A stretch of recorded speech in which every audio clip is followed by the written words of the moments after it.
بسم اللہ الرحمن الرحیم۔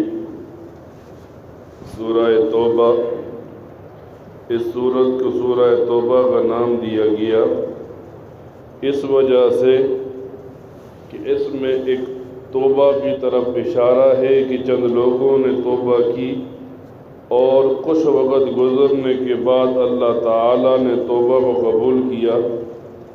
نبی کریم صلی اللہ علیہ وسلم غزوہ کے لیے نکلے، کچھ صحابہ کرام پیچھے رہ گئے اور وہ جانے والے تھے کہ نبی پاک صلی اللہ علیہ وسلم واپس لوٹ آئے، تو انہی کی طرف اشارہ کیا گیا۔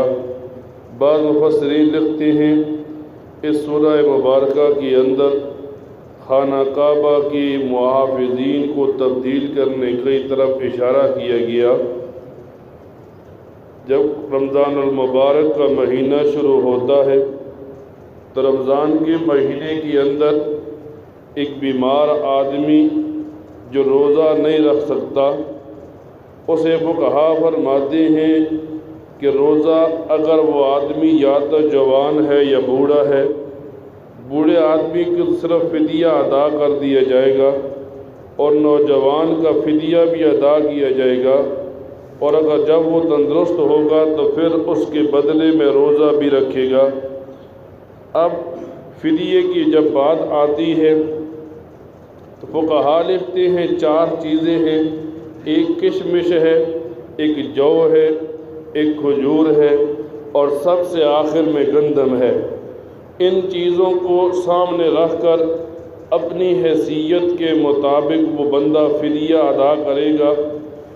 نماز کا فدیہ بھی وہی ہوتا ہے جو روزے کا فدیہ ہو، یعنی فقہا لکھتے ہیں ایک نماز رہ گئی یا ایک آدمی کا ایک روزہ ضائع ہو گیا تو ایک روزے کے بدلے میں 2.25 کلو گندم اور احتیاطاً 2 کلو گندم دی جائے گی۔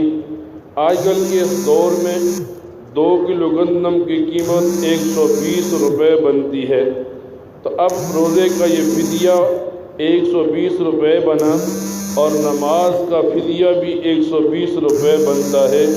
تو اب یا تو بندہ فدیے کی جو گندم ہے کسی کے حوالے کر دے یا پھر کسی کو کوئی چیز کھانے پینے کی خرید کر دے دے تو اس کے روزے کا یہ فدیہ ادا ہو جائے گا۔ اللہ عمل کی توفیق عطا فرمائے، آمین۔ الحمدللہ رب العالمین۔